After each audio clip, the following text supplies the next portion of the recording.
السلام عليكم ورحمة الله تعالى وبركاته. إن الحمد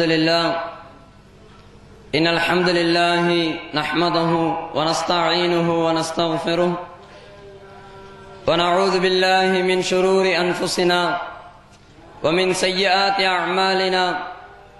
من يهده الله فلا مضل له ومن يضلله فلا هادي له. وأشهد أن لا إله إلا الله وأشهد أن محمدا عبده ورسوله. أما بعد. அளவற்ற அருளாளனும் நிகரற்ற அன்புடையோனுமாகிய எல்லாம் அல்ல அல்லாஹ்வின் திருநாமத்தை கொண்டு எனது இந்த ஹஜ் பெருநாள் வரையை ஆரம்பம் செய்கின்றேன். கண்ணியத்திற்குரிய அல்லாஹ்வின் நல்லடியார்களே, நாம் எல்லாம் நம்முடைய முஸ்லிம்களாக இருக்கக்கூடிய நம்முடைய பண்டிகை தினங்களில் ஒன்றாக இருக்கக்கூடிய ஈதுல் அல்ஹா என்று சொல்லக்கூடிய ஹஜ் பெருநாள் தொழுகையை நிறைவேற்றிவிட்டு இங்கு அல்லாஹ்வை பற்றியும் அவனுடைய தூதரை பற்றியும் அவனுடைய மார்க்கத்தை பற்றியும் தெரிந்து கொள்வதற்காக இங்கு அமர்ந்திருக்கின்றோம். இதற்குரிய முழுமையான நன்மையை அல்லாஹ் நம் அனைவருக்கும் தந்தல் புரிவானாக என்று பிரார்த்தனை செய்து என்னுடைய உரையை ஆரம்பம் செய்கின்றேன். கண்ணியத்திற்குரிய அல்லாஹ்வின் நல்லடியார்களே, நாம் எல்லாம் இன்றைய தினத்தில் ஹஜ் பெருநாள் என்று சொல்லக்கூடிய இன்றைய தினத்திலே இங்கு அமர்ந்திருக்கின்றோம். இந்த ஹஜ் பெருநாளை பொறுத்தவரையிலும் இந்த ஹஜ் பெருநாள் என்பது எதற்காக வேண்டி ஒரு பண்டிகை தினங்களாக கொண்டாடப்படுகிறது என்பதனை நாம் ஒவ்வொரு வருடத்தினுடைய ஹஜ் பெருநாள் உரைகளிலும் கேட்டுக்கொண்டிருக்கின்றோம். என்ன, ஹஜ்ரத் இப்ராஹிம் அலைஹிஸ்ஸலாத்து வஸ்ஸலாம் அவர்கள் தன்னுடைய வாழ்க்கையில சில செய்து காட்டிய அவர்கள் வென்றெடுத்த சில சோதனைகளை இந்த இடத்துல நினைவுபடுத்துவதன் மூலமாக இந்த ஹஜ் பெருநாள் தினத்தை நாம் கொண்டாடி கொண்டிருக்கின்றோம் என்பதனை நாம் அனைவருமே அறிந்த ஒரு விஷயங்களாக இருக்கிறது. இப்ராஹிம் அலைஹிஸ்ஸலாத்து வஸ்ஸலாம் அவர்களுடைய தியாகங்களை அவர்கள் செய்த அவர்கள் அல்லாஹ்வின் மூலமாக அவர்களுக்கு ஏற்பட்ட எல்லா சோதனைகளிலும் அவர்கள் எப்படி வெற்றி அடைந்தார்களோ அதனை பற்றிய விஷயங்களை இந்த இடத்துல நினைவுபடுத்தக்கூடியவர்களாக அந்த அவர்கள் செய்த தியாகங்களை இந்த இடத்துல சிந்திக்கக்கூடியவர்களாக நாம் இங்கே அமர்ந்திருக்கிறோம். ஹஜ்ரத் இப்ராஹிம் அலைஹிஸ்ஸலாத்து வஸ்ஸலாம் அவருடைய வாழ்க்கை சம்பவங்களை நாம் எடுத்து பார்த்தோமேயானால் அவர்களுக்கு அல்லாஹ் சுப்ஹானஹு வ தஆலா பலவிதமான சோதனைகளை அவர்களுக்கு கொடுத்திருக்கிறார். அவர்களுக்கு கொடுக்கப்பட்ட எல்லா எந்த ஒரு சோதனைகள் எடுத்துக்கொண்டாலும் அது மிக கடுமையானதாக நம்மால் அந்த சோதனை நமக்கு வந்தது ஆனால் நம்மால் அதை தாங்கிக் கொள்ள முடியாது. அப்படிப்பட்ட சோதனைகளை எல்லாம் அல்லாஹ் சுப்ஹானஹு வ தஆலா நபி இப்ராஹிம் அலைஹிஸ்ஸலாம் அவர்களுக்கு வழங்கினார். அந்த இடத்திலெல்லாம் இப்ராஹிம் அலைஹிஸ்ஸலாம் அவர்கள் எந்த அளவுக்கு பொறுமையோடு இருக்க முடியுமோ, அந்த சோதனைகளை எப்படியெல்லாம் தாங்கிக் கொள்ள முடியுமோ அந்த அளவுக்கு தாங்கிக் கொண்டு தனக்கு வழங்கிய எல்லா சோதனைகளையும் வெற்றியை அடைந்தார்கள். அல்லாஹ் தன்னுடைய திருமறையில சொல்லும் பொழுது கூட وَإِذِ ابْتَلَى إِبْرَاهِيمَ رَبُّهُ بِكَلِمَاتٍ فَأَتَمَّهُنَّ இப்ராஹீமை அவரது இறைவன் பல கட்டளைகள் மூலம் என்ன செஞ்சான், அவரை சோதித்தான். அவன் எப்பொழுது சோதித்தாலும் அவன் சோதிக்கக்கூடிய அந்த சோதனைகளிலே அவர் முழுமையாக நிறைவேற்றக்கூடியவராக இருந்தார் என்று சொல்லி அல்லாஹ் இப்ராஹிம் நபியை பற்றி சொல்லக்கூடிய ஒரு செய்தியை பார்க்கிறோம். இப்ராஹிம் அலைஹிஸ்ஸலாத்து வஸ்ஸலாம் அவர்களுக்கு அல்லாஹ் எப்படிப்பட்ட சோதனைகளை வழங்கினான் என்று சொல்லி சொன்னால், அதிலும் இன்றைய தினத்தில் மிக முக்கியமான ஒரு சோதனையாக எது இருக்கிறது என்று சொல்லி சொன்னால், ஹஜ்ரத் இப்ராஹிம் அலைஹிஸ்ஸலாத்து வஸ்ஸலாம் அவர்களுக்கு நீண்ட காலங்களாக எந்த குழந்தை இல்லாத ஒரு நிலை இருந்தது. அப்படிப்பட்ட நேரத்தில் அல்லாஹ் சுப்ஹானஹு வ தஆலா ஹஜ்ரத் இப்ராஹிம் அலைஹிஸ்ஸலாத்து வஸ்ஸலாம் அவர்களுக்கு ஒரு வயதான காலத்திற்கு பிறகு என்ன செய்றாங்க, குழந்தையை அல்லாஹ் அவர்களுக்கு கொடுக்கிறான். அந்த குழந்தையை பெற்றெடுத்து அவர்கள் வளர்த்து கொண்டிருக்கக்கூடிய நேரத்தில் ஒரு கனவை இப்ராஹிம் அலைஹிஸ்ஸலாத்து வஸ்ஸலாம் அவர்கள் காண்கிறார்கள். எப்படிப்பட்ட கனவு என்று சொல்லி சொன்னால், தன்னுடைய மகனாரை அறுத்து பலியிடுவது போன்ற ஒரு கனவை காண்கிறார்கள். இந்த கனவை கண்ட பிறகு அவங்க என்ன செய்யறாங்க அப்படின்னு சொல்லி சொன்னால், தன்னுடைய மகனார் இஸ்மாயில் அலைஹிஸ்ஸலாத்து வஸ்ஸலாம் அவரிடத்தில் போய் சொல்றாங்க, மகனே, இது போன்று உன்னை அறுத்து பலியிடுவது போன்ற ஒரு கனவை நான் கண்டேன், இதை பற்றி உன்னுடைய கருத்து என்ன என்று சொல்லி நீ கொஞ்சம் சிந்திச்சு சொல்லி என்னிடத்துல அப்படின்னு சொல்லி சொல்றாங்க. இப்ப இஸ்மாயில் அலைஹிஸ்ஸலாத்து வஸ்ஸலாம் அவர்கள் சொல்கிறார்கள், அல்லாஹ் உங்களுக்கு எதை கட்டளையிட்டு இருக்கிறானோ அதனை நீங்கள் நிறைவேற்றுங்கள் என்று சொல்லும் பொழுது இப்ராஹிம் அலைஹிஸ்ஸலாத்து வஸ்ஸலாம் அவர்கள் கனவிலே கண்ட அந்த நிகழ்ச்சியை உண்மைப்படுத்தும் விதமாக அல்லாஹ்வுடைய கட்டளையாக இருக்கும் என்று நம்பி ஹஜ்ரத் இஸ்மாயில் அலைஹிஸ்ஸலாத்து வஸ்ஸலாம் அவர்களை அறுப்பதற்காக வேண்டி முன் வருகிறார்கள். அந்த நேரத்தில் ஹஜ்ரத் இப்ராஹிம் அலைஹிஸ்ஸலாத்து வஸ்ஸலாம் அவர்களிடத்தில் அல்லாஹ் சுப்ஹானஹு வ தஆலா சொல்கிறான், கத் ஸத்தக்த ருயா, இப்ராஹிமே, உம்முடைய கனவை, நீர் கண்ட அந்த கனவை உண்மைப்படுத்தி விட்டீர். இன்னா கதாலிக நஜ்ஸில் முஹ்ஸினீன், யார் இது போன்ற நன்மையான காரியங்களில் ஈடுபடுபவர்களுக்கு இது போன்றுதான் நாம் நற்கூலிகளை வழங்குகிறோம் என்று சொல்லி அல்லாஹ் சொல்லி காட்டுகிறான். அதற்கு பிறகு என்ன ஆகிறது, அவர்களை அடுக்க விடாமல் தடுத்து விட்டு ஹஜ்ரத் இஸ்மாயில் அலைஹிஸ்ஸலாம் அவர்களுக்கு நிகராக அவருக்கு பகரமாக அல்லாஹ் எதை செய்கிறான் என்று சொல்லி சொன்னால், வஃபதைனாஹு பிதிபிஹின் அதீம், மிகப்பெரிய ஒரு பிராணியை அவர்களுக்கு கொடுத்து அவருக்கு பகரமாக இந்த பிராணியை நீங்கள் அறுத்து பலியிடுங்கள் என்று சொல்லி அல்லாஹ் சொன்னான். அதே போல இப்ராஹிம் அலைஹிஸ்ஸலாத்து வஸ்ஸலாம் அவர்கள் அந்த பிராணியை அல்லாஹ்வுக்காக என்ன செஞ்சாங்க, பலியிட்டார்கள். இந்த சம்பவத்தினை நாம் நம்முடைய ஒவ்வொரு ஹஜ் பெருநாள் உரையிலும் கேட்டுக்கொண்டுதான் இருக்கிறோம். ஆனால் இந்த நிகழ்ச்சியின் மூலமாக, இந்த சம்பவத்தின் மூலமாக அல்லாஹ் நமக்கு எதை வலியுறுத்தி காட்டுகிறானோ, இந்த சம்பவத்தின் மூலமாக அல்லாஹ் எந்த ஒரு படிப்பினையை நமக்கு சொல்லி காட்டுகிறானோ அந்த படிப்பினையை நாம் பெற்றுக்கொண்டிருக்கிறோமா என்று பார்த்தால் நம்மில இல்லை என்று சொல்லக்கூடிய பதில் மிகைத்து இருக்கிறது.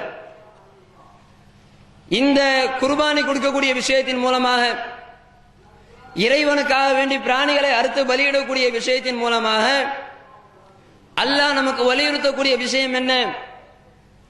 அல்லாஹ் தன்னுடைய திருமறையிலே சொல்லும் பொழுது, லன் யனாலல்லாஹு லுஹூமுஹா வலா திமாஉஹா வலாகின் யனாலுஹு தக்வா மின்கும், நீங்கள் இறைவனுக்காக அறுத்து பலியிடக்கூடிய எந்த ஒரு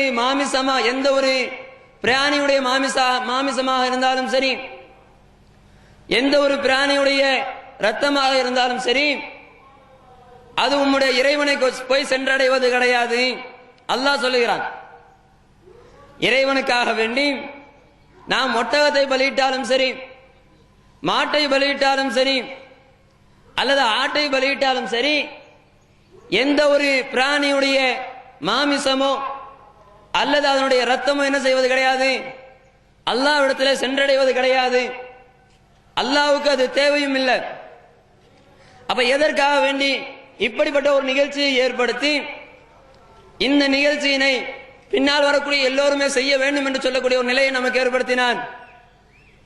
அதையும் அல்லாஹ் சொல்லி காட்டும் பொழுது, வலாக்கின் என்றாலும் யனாலுஹு தக்வா மின்கும், உங்களிடமிருந்து உங்களுடைய இறைவனிடத்தில் செல்வது என்ன தெரியுமா, உங்களுடைய இறையச்சம் தான் செல்லக்கூடியதாக இருக்கிறது என்று சொல்லி அல்லாஹ் தன்னுடைய திருமறையிலே சொல்லக்கூடியதை பார்க்கிறோம். அப்ப இந்த நிகழ்ச்சியின் மூலமாக அல்லாஹ் நமக்கு எதை வெளிப்படுத்தி காட்டுகிறான்? அவர் செய்யக்கூடிய அந்த செயல்கள் என்பது இறைவனுக்காக இருக்கிறதா என்பதனை அல்லாஹ் பார்க்கக்கூடியவனாக இருக்கிறான். ஆனால் இன்று நம்முடைய நிலை என்பது எப்படிப்பட்ட நிலையில் இருக்கிறது? நாம் செய்யக்கூடிய செயல்கள் என்பது எப்படிப்பட்ட அந்தஸ்தில் இருக்கிறது என்று பார்த்தால், நாம் செய்யக்கூடிய எந்த ஒரு நன்மையான காரியங்களை எடுத்துக்கொண்டாலும் அதில் அதிகமான செயல்கள் என்பது இறைவனுக்கு அஞ்சியவர்களாக செய்கிறோமா என்று பார்த்தால் அது மிகப்பெரிய ஒரு சந்தேகத்தை ஏற்படுத்தக்கூடிய நிலை அடைக்கிறது. ஏன் அப்படின்னு சொல்லி சொன்னால், இன்றைய குர்பானி தினத்தில் என்னுடைய பக்கத்து வீட்டில் இருக்கக்கூடிய ஒரு ஆடை கொடுக்கிறாரா, நான் மாட்டை கொடுக்க நம்பார். இவர் மாட்டை கொடுத்தால் நான் ஒட்டகத்தை கொடுப்பேன். இப்படி மற்றவர்களுக்காக வேண்டிதான் நம்முடைய இந்த செயல்பாடுகள் அமைந்திருக்கிறதை தவிர இறைவன் நம்மை பார்த்து கொண்டிருக்கின்றான். அவனுக்காக வேண்டி இது போன்ற நன்மையான காரியங்களை நாம் செய்ய வேண்டும் என்று சொல்லக்கூடிய எண்ணம் என்பது நம்முடைய உள்ளத்தில் இல்லாமல் இருக்கிறது. இப்படி இறையச்சம் இல்லாமல், இறைவனுடைய பயம் இல்லாமல், இறைவனுக்காக செய்யாமல் மற்றவர்களுக்காக நாம் நம்முடைய செயல்களை ஆக்கி கொண்டோமேயானால் நாம் என்னதான் அதிகமான நன்மையான காரியங்களில் ஈடுபட்டாலும் கூட அது எப்பேற்பட்ட ஒரு நிலையை இறைவனிடத்தில் அடையும் என்று பார்த்தால், நாம் செய்யக்கூடிய செயல்கள் செய்ததான செயல்களாக இருக்காது. என்னதான் நன்மையான காரியங்களை செய்தாலும் அந்த நன்மையான காரியம் இறைவனுக்காக இல்லாவிட்டால் அது என்ன ஆயிடுது? நன்மையான காரியங்கள், நம்ம செஞ்ச நன்மையான காரியங்களுடைய லிஸ்ட்ல அந்த செயல் வராமல் போய் விடுகிறது. ஏன் அப்படின்னா, யாருக்காக வேண்டி நாம் நம்முடைய நற்காரியங்களை செய்கிறோமோ அவரிடத்துல போய் அதற்கான கூலியை வாங்கிக் கொள்ளுங்கள் என்று சொல்லி அல்லாஹ் மறுமையில சொல்லக்கூடிய செய்தியை குர்ஆனிலே சொல்லி காட்டுகிறான். அப்ப இது போன்ற ஒரு நிலை இருக்கிறது. இப்ப இந்த சம்பவத்தின் மூலமாக அல்லாஹ் நமக்கு வலியுறுத்தக்கூடிய ஒரு விஷயம் என்ன ஒரு விஷயம் அப்படின்னு சொல்லி சொன்னால், இறையச்சத்தை தான் அல்லாஹ் நமக்கு வலியுறுத்துகிறான். இறைவனுக்காக செய்கிறோமா என்று சொல்லக்கூடிய செயல்களை தான் பார்க்கிறான். ஹஜ்ரத் இப்ராஹிம் அலைஹிஸ்ஸலாத்து வஸ்ஸலாம் அவர்களுக்கு வழங்கப்பட்ட எல்லா சோதனைகளிலும் அவர்கள் வெற்றி கொண்ட நேரத்தில் அவர்கள் வெற்றி கொள்வதற்காக எடுக்கப்பட்ட முயற்சிகளுடைய எந்த செயல்களை எடுத்து பார்த்தாலும் அந்த செயலை அவர் முழுக்க முழுக்க அல்லாஹ்வுக்காக செஞ்சிருக்கிறார். அதனால்தான் அல்லாஹ் இப்ராஹிம் அலைஹிஸ்ஸலாத்து வஸ்ஸலாம் அவர்களை எப்படிப்பட்ட ஒரு அந்தஸ்துல கொண்டு போய் வச்சிருக்கிறார் அப்படின்னு சொல்லி சொன்னால், வத்தகதல்லாஹு இப்ராஹீம கலீலா, இப்ராஹீமை அல்லாஹ் தன்னுடைய உற்ற தோழராக ஆக்கி கொண்டான் என்று சொல்லி அல்லாஹ் தன்னுடைய திருமறையில சொல்லக்கூடியதை பார்க்கிறோம். இப்ப இப்ராஹிம் அலைஹிஸ்ஸலாத்து வஸ்ஸலாம் அவர்கள் தன்னுடைய எல்லா செயல்களையும் அல்லாஹ்வுக்காக செய்ததன் காரணமாக அல்லாஹ் அவருக்கு எப்பேற்பட்ட ஒரு அந்தஸ்தை வழங்கியிருக்கிறான். இந்த மனித சமுதாயத்திலேயே ஹஜ்ரத் இப்ராஹிம் அலைஹிஸ்ஸலாத்து வஸ்ஸலாம் அவர்களை மட்டும்தான் என்னுடைய உற்ற தோழராக, என்னுடைய நண்பராக இப்ராஹிம் இருக்கிறார் என்று சொல்லி அல்லாஹ் சொல்லக்கூடியதை நம்ம பார்க்கிறோம். அது மட்டுமல்லாமல் இந்த உலகத்திலே நாம் வாழும் பொழுது நம்முடைய வாழ்க்கை என்பது எதற்காக இருக்கிறது? நாம் செய்யக்கூடிய நன்மையான செயல்கள் என்பது எதற்காக செய்து கொண்டிருக்கிறோம்? நாளை மறுமையில அல்லாஹ்விடத்தில் சொர்க்கத்தை அடைய வேண்டும் என்ற ஒரு நன்னோக்கத்திற்காக வேண்டிதான் அதிகமான நற்காரியங்களில் நாம் ஈடுபட்டுக் கொண்டிருக்கின்றோம். ஆனால் அல்லாஹ் சுப்ஹானஹு வ தஆலா தன்னுடைய திருமறையில இந்த சொர்க்கம் என்பது யாருக்காக தயாரிக்கப்பட்டு வைத்திருக்கிறது என்று சொல்லி அல்லாஹ் தன்னுடைய திருமறையில சொல்லும் பொழுது, உஇத்தத் லில் முத்தகீன், இறையச்சமுடையவர்களுக்கு தான் இந்த சொர்க்கம் தயாரித்து வைக்கப்பட்டிருக்கிறது.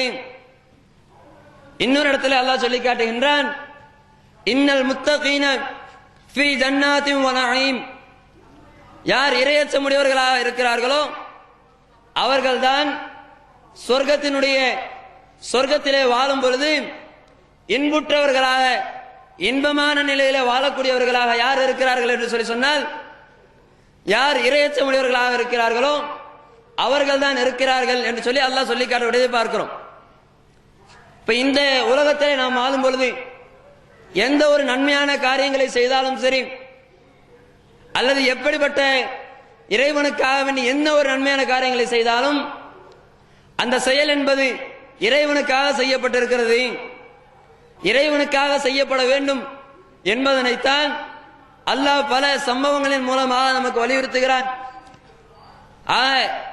இனிமேல் நாம் செய்யக்கூடிய எந்த ஒரு நன்மையான காரியங்களாக இருந்தாலும் அந்த நன்மையான காரியங்களை நாம் இறைவனுக்காக செய்து நாளை மறுமையில சொர்க்கத்தினை அடையக்கூடிய பாக்கியத்தை அல்லாஹ் நம் அனைவருக்கும் தந்தல் புரிவானாக என்று பிரார்த்தனை செய்து என்னுடைய உரையை நிறைவு செய்கின்றேன். வாஹிரு தஅவானா அனில் ஹம்துலில்லாஹி ரப்பில் ஆலமீன். அஸ்ஸலாமு அலைக்கும் வரஹ்மத்துல்லாஹி தஆலா வபரகாத்துஹு. அவங்களே செய்யுங்க. எந்த வழியை வந்தீங்களோ மாற்று வழியில் பின்பற்றுவோம்.